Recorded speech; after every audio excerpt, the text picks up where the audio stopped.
Welcome to today's Explainer. Before we begin, let's take a collective step back from all the digital noise out there. We're going to set a calm, philosophical stage today to really explore the pervasive psychological exhaustion of modern life. We'll be diving deep into the hidden architecture behind our daily anxieties, and more importantly, learning exactly how to cultivate an intellectual sanctuary.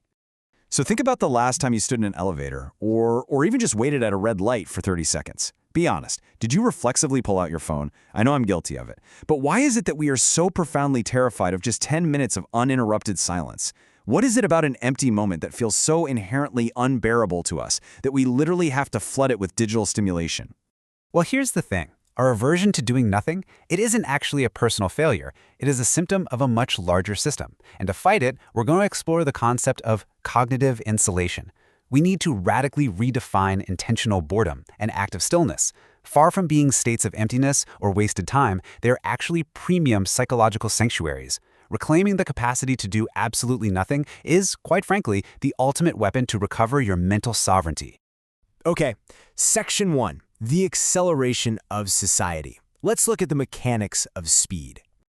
To accurately diagnose this chronic distraction we all feel, we have to look at sociologist Hartmut Rosa's brilliant text, Social Acceleration. He frames our contemporary crisis of time as a systemic structural design rather than just a personal failing of our own time management. The constant, exhausting rush we feel, it's hardwired right into our societal architecture. Rosa breaks this whole thing down into a paradoxical feedback loop. He calls it the circle of acceleration. First, we have technological acceleration. Think faster transport, instantaneous communication. Now, you think this saves us time, right? But actually, it triggers the acceleration of social change, which makes our institutions, our jobs, and our relationships shift incredibly rapidly. And this forces an acceleration of the pace of life. So the technology that was supposedly designed to liberate our time actually compresses our pace of life, heightening this profound sense of scarcity. And this leads to what Rosa brilliantly terms frenetic standstill.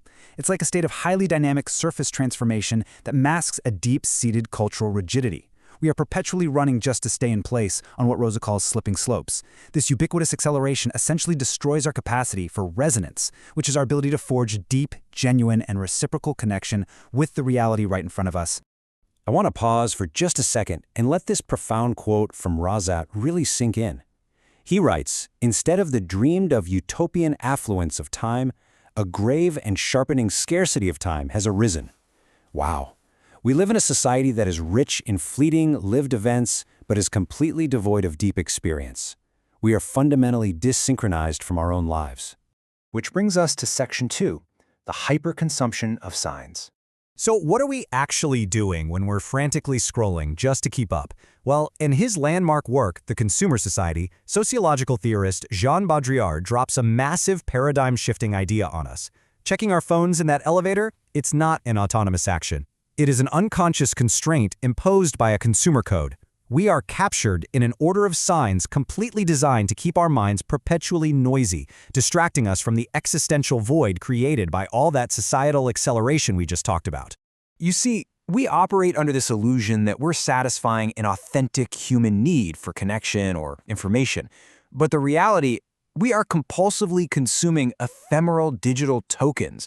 We aren't consuming the actual utility of an object anymore. We're consuming its sign value. It's basically a combinatorial game of images and data that completely bypasses authentic, symbolic human exchange. And honestly, this leads to a pretty staggering realization.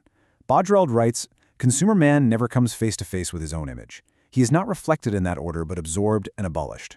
The hyperconsumption of digital signs doesn't enrich us in the slightest. It abolishes genuine, deeply felt human relations, completely replacing them with a simulated, highly bureaucratized matrix of communication. We just sort of vanish into the calculus of the system." Moving on to Section 3, building a cognitive fortress. It's time for some active mental defense.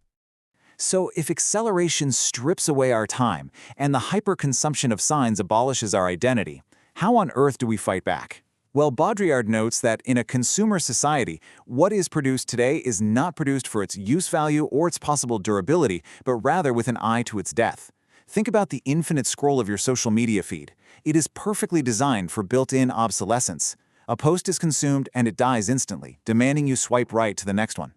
The only way to survive a system inherently designed to rapidly exterminate its own content to keep you consuming is to actively opt out.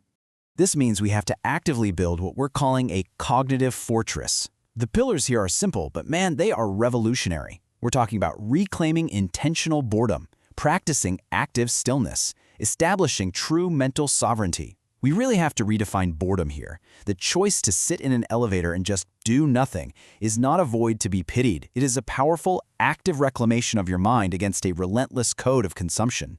Finally, Section 4, the power of disconnection, our ultimate tool.